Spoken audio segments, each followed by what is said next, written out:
प्रसाद present time में आ गए थे। वो सीधे मोहन के कमरे के टेबल पर गिरे और वो टेबल टूट गया। साला दर्द हो रहा है। तो क्या हुआ? टेबल का कोना तेरे पिछवाड़े में घुस गया क्या? साले खड़े हो जा और चल यहाँ से, कहीं ये आवाज सुनकर यहाँ पर कोई आ ना जाए। यार हम तो अपनी जिंदगी से एकदम परेशान हो गए। यार ये जिंदगी भी कोई जिंदगी है साला, हमको तो रोना आ रहा है। बहुत लोगों ने तो हमारी जिंदगी पर ग्रहण लगा दिया है। ए ध्रुव, अब तो मुझसे नहीं सहा जाता। मेरी क्या हालत होती है तूने कभी सोचा है? साले भूत तो खड़ा लौड़ा लेकर मेरे अंदर डालने आ जाते हैं। मेरी जिंदगी मुन्नी बाई के कोठे की जैसे हो गई है। फर्क बस इतना है कि उधर इंसान जाते हैं किसी दूसरे की मारने और यहाँ भूत आते हैं मेरी मारने। तुझे देखकर तो किसी का भी मन कर जाए मारने का। भड़वे साले, कभी तो अच्छी बात बोल लिया कर। अरे यार पड़े होते तो अभी तक मार भी लिए होते। ओ बहनचोद, तेरे से तो अब सच में मुझे डर लगने लगा है। चिंता मत कर यार, हम शौकीन आदमी नहीं हैं, अपना आते काफी है। चल चलते हैं, नींद आ रही है।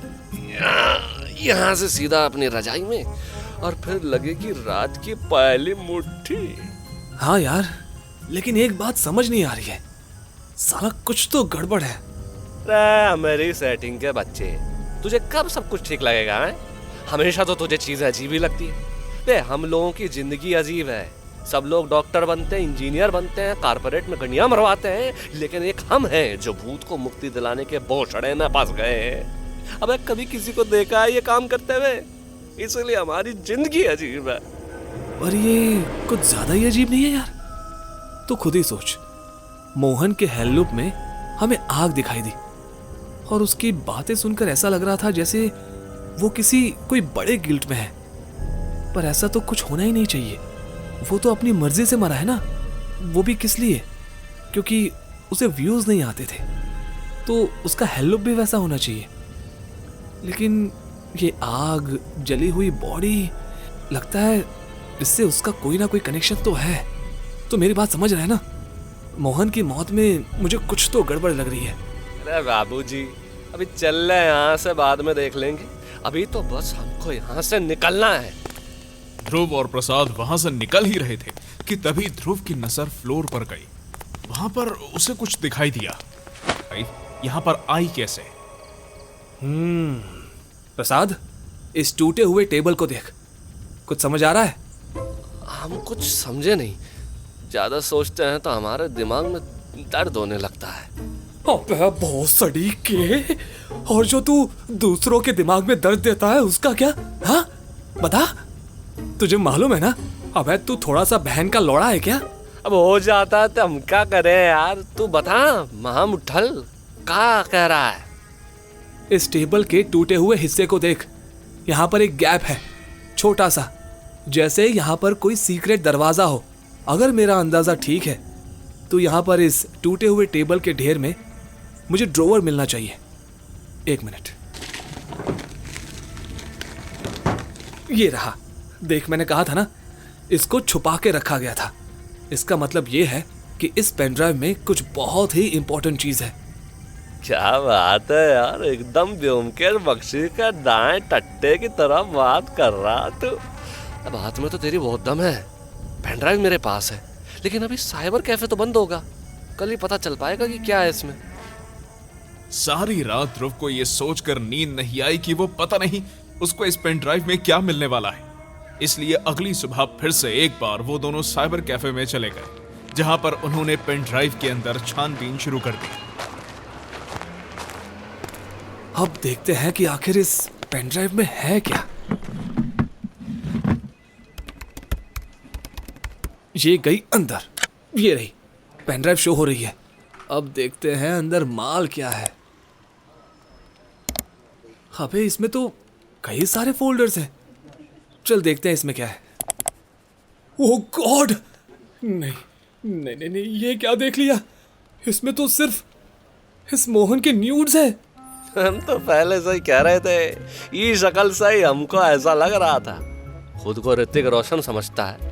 हट यार, सारा मूड खराब हो गया। मैं दूसरी लगाओ। बिल्कुल नहीं, मैं पीछे जा रहा हूँ।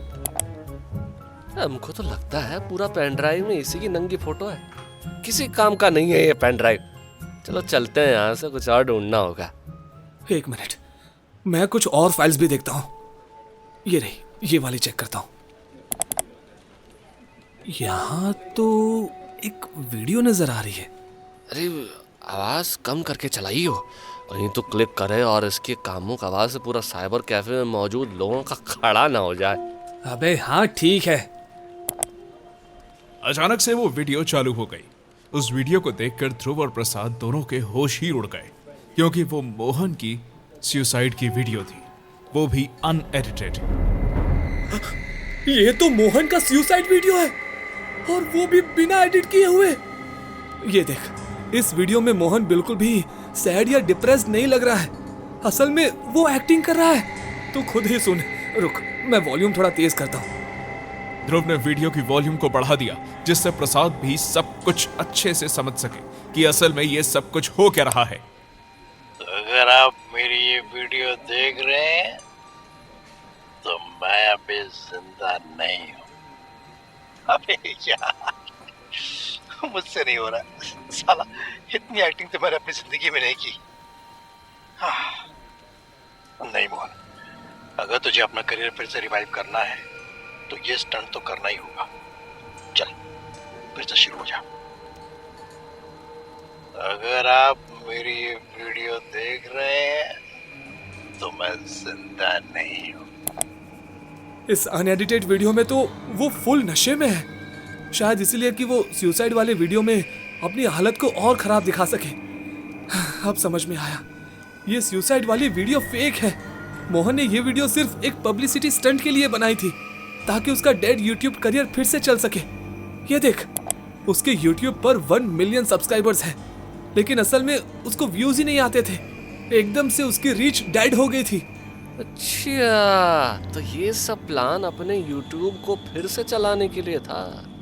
जैसे ही मोहन ये वीडियो डालता तो वो फिर से एक बार चर्चा में आ जाता। क्या कमाल का दिमाग लगाया था इसने बे। लेकिन सच्चाई तो ये है कि कोई और भी जानता है इस वीडियो के बारे में।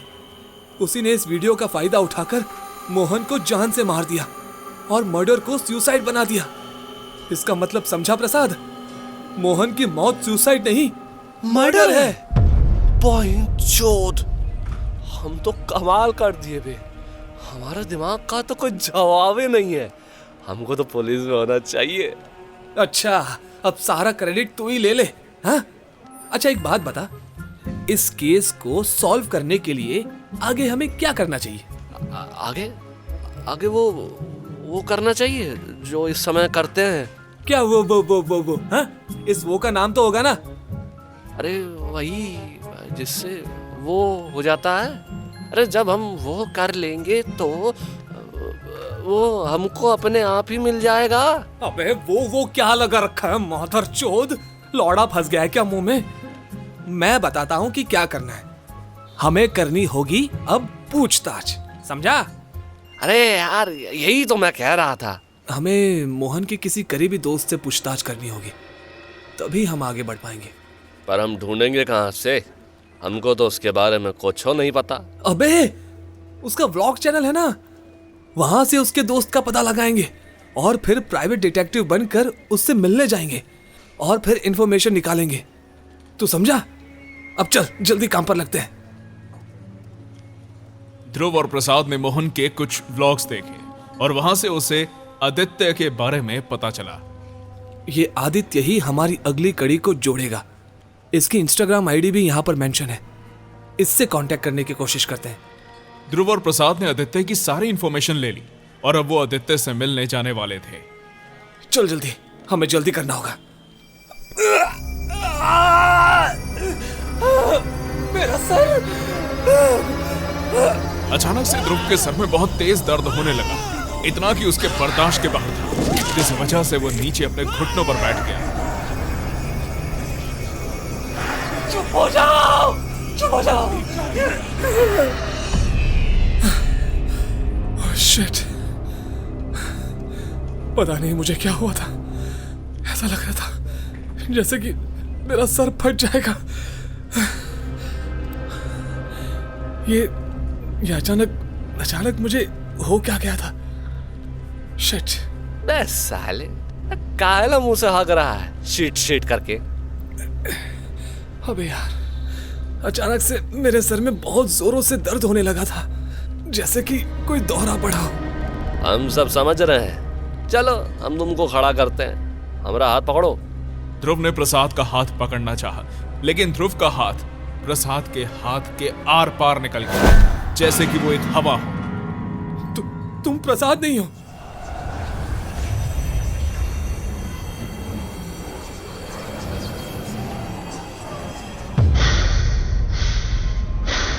तुमने तो मुझे पहचान लिया।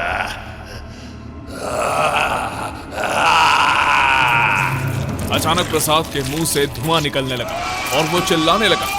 देखते ही देखते वो जो भी एंटिटी थी, उसने अपने शरीर को नोचना शुरू किया और अपनी चमड़ी को अपने ही हाथों से उतारने लगा। ये सब क्या हो रहा है? नहीं।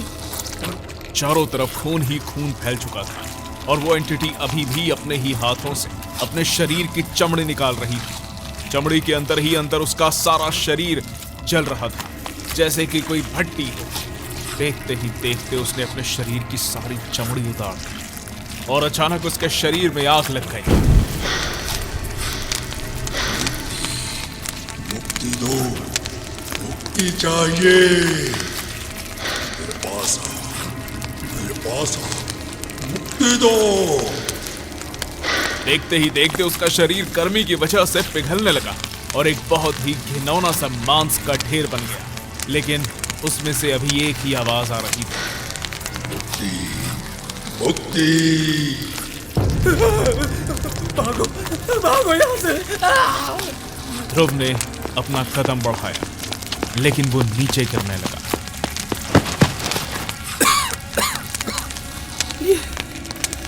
ये मैं कहाँ पहुँच गया? Oh fuck!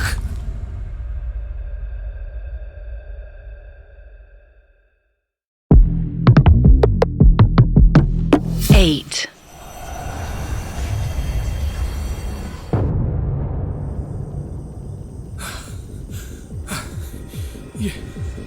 ये मैं कहाँ पहुँच गया? देखने में तो ये कोई फार्म हाउस जैसी जगह लगती है। ये म्यूजिक की आवाज सुनकर लग रहा है कि यहाँ पर कोई पार्टी चल रही है, लेकिन ये क्या हो रहा है? फार्म हाउस के बाहर कोई दिखाई दे रहा है। मुझे थोड़ा आगे चलकर देखना चाहिए। ध्रुव हिचकिचाते हुए आगे बढ़ने लगा। जैसे जैसे वो आगे बढ़ रहा था, उसे चीजें और भी क्लियर दिखाई देने लगी थी। अरे यहाँ पर तो कोई इंसान नीचे गिरा हुआ है। देखने से तो कोई मर्द लग रहा है। काफी अंधेरा है, कुछ ठीक से दिखाई भी नहीं दे रहा है। अरे देखने से तो ये मोहन लग रहा है, लेकिन ये यहाँ फार्म हाउस पर, ये फार्म हाउस पर क्या कर रहा है? यहाँ पर कोई और भी है। ये क्या कर रहा है? और इसके हाथ में माचिस है। अरे ये करना क्या चाहता है?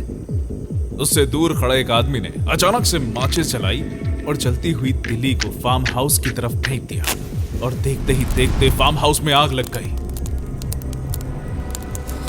Oh my God! इसने तो फार्म हाउस में आग लगा दी। अरे नहीं, अंदर के सभी लोग जिंदा जल रहे हैं। ध्रुव उस जलते हुए फार्म हाउस की तरफ भागने लगा और देखते ही देखते वो फार्म हाउस जलकर राख के ढेर में बदल गया। वहां बची थी तो सिर्फ कुछ हड्डियां। Oh no! सब कुछ जलकर खाक हो गया। सब कुछ जल गया। लेकिन ये सब मुझे क्यों दिखाई दे रहा है? मेरा इस सब से क्या कनेक्शन है? कुछ समझ नहीं आ रहा है। कितने लोग हैं अंदर? शायद 2 या 3। सब जलकर खत्म हो गए। कोई तो वजह जरूर होगी जिससे मुझे ये सब दिखाई दे रहा है। ध्रुव ने इतना बोला ही था कि तभी अचानक राख के ढेर में कुछ हलचल होने लगी। देखने से ऐसा लग रहा था जैसे उस राख के ढेर में कुछ रेंग रहा हो। ध्रुव की नजर जब उस पर पड़ी तो वो भी कंफ्यूज हो गया। ये राख के ढेर में क्या रेंग रहा है? कोई कीड़ा मकोड़ा है क्या? नहीं, ये तो हड्डियां हैं। ध्रुव ने देखा कि राख के ढेर में हड्डियां अपने आप ही रेंग रही थी। और एक जगह आकर इकट्ठा हो गई थी। वहां सिर्फ हड्डियां नहीं थी, हड्डियों पर जला हुआ मांस भी था, जिससे बड़ी अजीब सी बदबू आ रही थी और धीरे धीरे खून रिस रहा था। ध्रुव पीछे खिसकने लगा, लेकिन ठोकर खाकर नीचे गिर गया। वो हड्डियों का ढेर आपस में जुड़ने लगा और एक बड़े से कंकाल में बदल गया। उसकी हाइट लगभग 10 फीट थी। वो कंकाल खून से लथपथ था। मांस का टुकड़ा धीरे धीरे करके नीचे गिर रहा था। उसके पेट से सारी आंतड़ियां बाहर निकल रही थी और कंकाल की एक नहीं 3 खोपड़ियां थी। एक खोपड़ी का चेहरा बुरी तरह जला हुआ था। उसकी आंखों से खून रिस रहा था।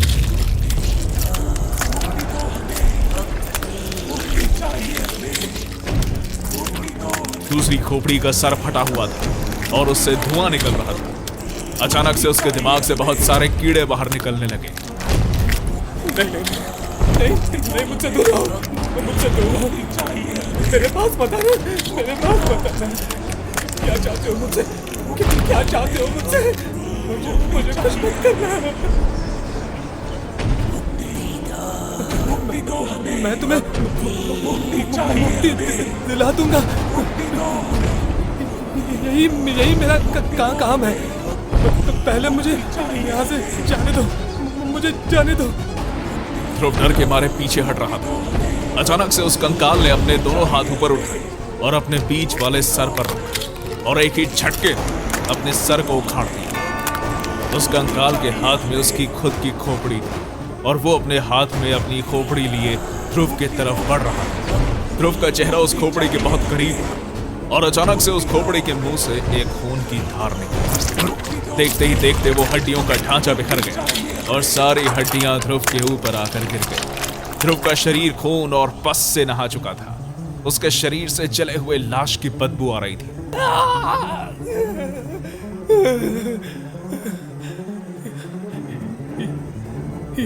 ये सारी हड्डियां तो बिखर गई।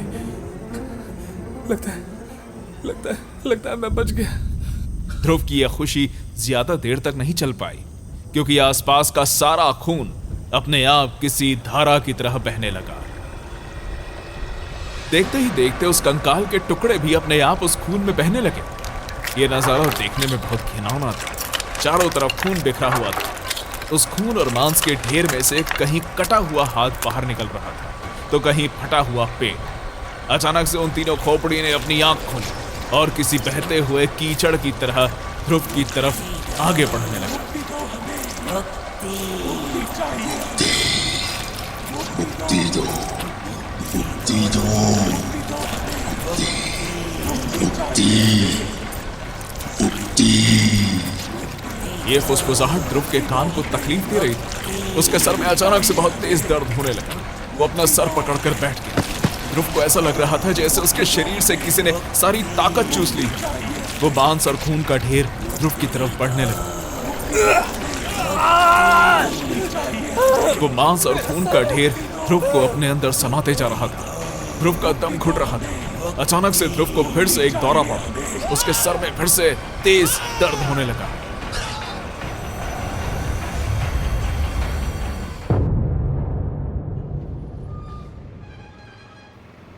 क्या हो यार, तुम ठीक तो? खून? ध्रुव, तुम्हारी आंख से और नाक से तो खून निकल रहा है। ध्रुव ने देखा कि वो अभी भी साइबर कैफे के बाहर ही था, जहां पर उसे पहली बार दौरा पड़ा था। लेकिन ध्रुव की हालत खराब हो गई थी। वो खुद को बहुत कमजोर महसूस कर रहा था। ऐसा लग रहा था किसी ने उसके शरीर से आधी जान निकाल ली हो। अचानक ये क्या हुआ? कोई मुझसे कांटेक्ट करने की कोशिश कर रहा था क्या? मुझे ये सब क्यों दिखाई दिया? इन सब से मेरा क्या कनेक्शन है? ये सब मुझे क्यों दिखाई दे रहा है? साला पता नहीं क्या हो रहा है। अभी थोड़ी देर के लिए तो तुम्हारी आंख ही पूरी सफेद हो गई थी, अंडरटेकर की तरह। पता नहीं यार, मुझे क्या हो गया था? तू ठीक तो है ना? मुझे चक्कर आ रहा है। ध्रुव, ओठ साले, ये तो बेहोश हो गया। लगता है डॉक्टर के पास लेकर जाना पड़ेगा। साला इसको हमें उठाकर लेकर जाना पड़ेगा। कोई ऑटो कर लेते हैं। वो रहा। अरे ऑटो, ऑटो!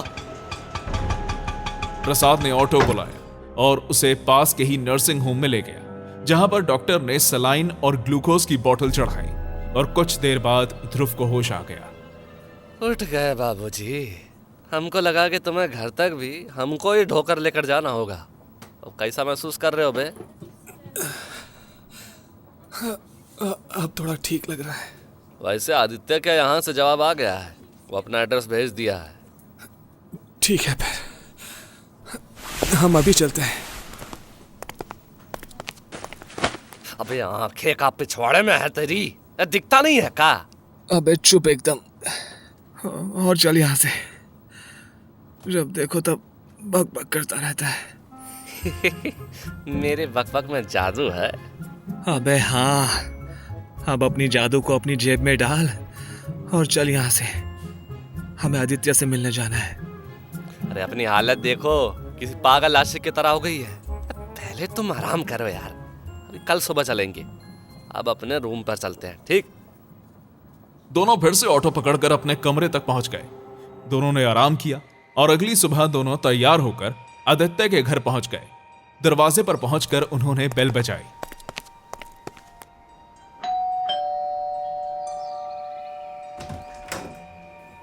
हेलो आदित्य, जैसा कि हमारी बात हुई थी, मैं हूँ प्राइवेट डिटेक्टिव ध्रुव और ये है मेरा असिस्टेंट प्रसाद।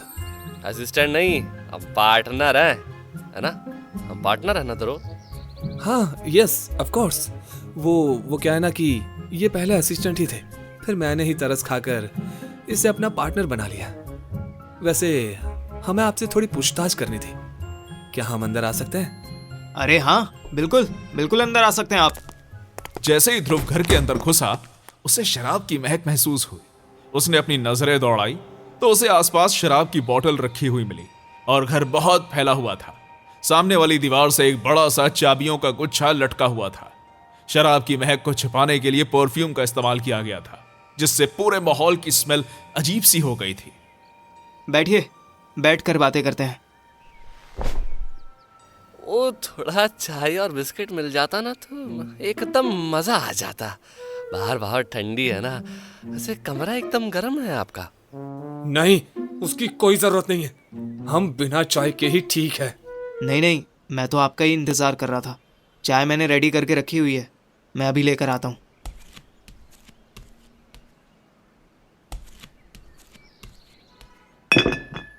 ये रही आपकी चाय। बहुत बहुत थैंक यू। तो मिस्टर आदित्य, शुरुआत करते हैं। अच्छा, तो ये बताइए, आप मोहन को कब से जानते हो? मैंने मोहन के व्लॉग में आपको कई बार देखा है, इसलिए आपसे पूछताछ करने के लिए आ गए। लगभग 1 साल से। मैं उसे एक पार्टी में मिला था, आज से 1 साल पहले। तब मुझे पता नहीं था कि वो एक यूट्यूबर है। मैं भी कंटेंट क्रिएटर हूँ। पहले मोहन फिटनेस की वीडियो यूट्यूब पर डालता था। मैंने उसको आइडिया दिया था कि वो व्लॉग्स बनाए। बस इतना समझ लीजिए कि कम समय में ही हम दोनों बहुत अच्छे दोस्त बन गए। विश्वास नहीं होता कि उसने सुसाइड कर लिया। मैंने भी उसका वो सुसाइड वीडियो देखा। जी, इसी रात से तो हम पर्दा उठाने आए हैं। हमारे क्लाइंट ने इसी को इन्वेस्टिगेशन करने के लिए हमें हायर किया है। इस राज से क्या मतलब? आपको नहीं लगता कि मोहन ने सुसाइड किया है? हम आपको सब कुछ बताएंगे, पर इससे पहले आपको हमारे कुछ सवालों के जवाब देने पड़ेंगे। ठीक है, कोई बात नहीं, जैसा आप ठीक समझें। और क्या पूछना चाहते हैं आप? यही कि जब मोहन ने सुसाइड किया तब आप कहाँ थे? मैं यहीं पर था, अपने घर में। असल में उस टाइम मैं बीमार था। चाहे तो मैं अपना मेडिकल दिखा सकता हूँ, मेरे पर्स में ही होगा। ये देखिए। वैसे मोहन को वीडियो एडिटिंग आती थी? हाँ, आती थी। लेकिन क्या हुआ? आप ये सब क्यों पूछ रहे हैं? आपके मोहन के साथ किस तरह के रिश्ते थे?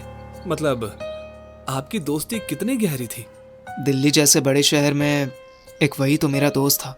हम 1 साल पहले ही मिले थे, लेकिन हमारी दोस्ती इतनी पक्की थी जैसे हम जन्मों के बिछड़े हुए साथी थे। उसी की वजह से मैंने भी मीडिया इंडस्ट्री में थोड़ी सी सक्सेस पाई थी, लेकिन उसका यूट्यूब चैनल अचानक से ठप पड़ गया था। तभी से वो बिल्कुल डिप्रेशन में चला गया।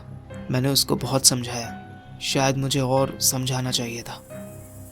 मैं उस वक्त बीमार क्यों पड़ा? अगर मैं बीमार ना पड़ता तो उसके साथ ही होता और ये सब कुछ ना होता। मेरा दोस्त मुझे छोड़कर चला गया। मैं रोज उसे याद कर कर के रोता हूँ। पर आप ये सब क्यों पूछ रहे हैं? क्या पता चला है आपको? I am sorry to inform you but Mohan का मर्डर हुआ है। उसने अपना सुसाइड वीडियो पब्लिसिटी स्टंट के लिए बनाया था, लेकिन किसी को इस बात की खबर थी और उसने इस वीडियो का फायदा उठाकर मोहन को जान से मार दिया। हमें वो अनएडिटेड वीडियो मिल गई है।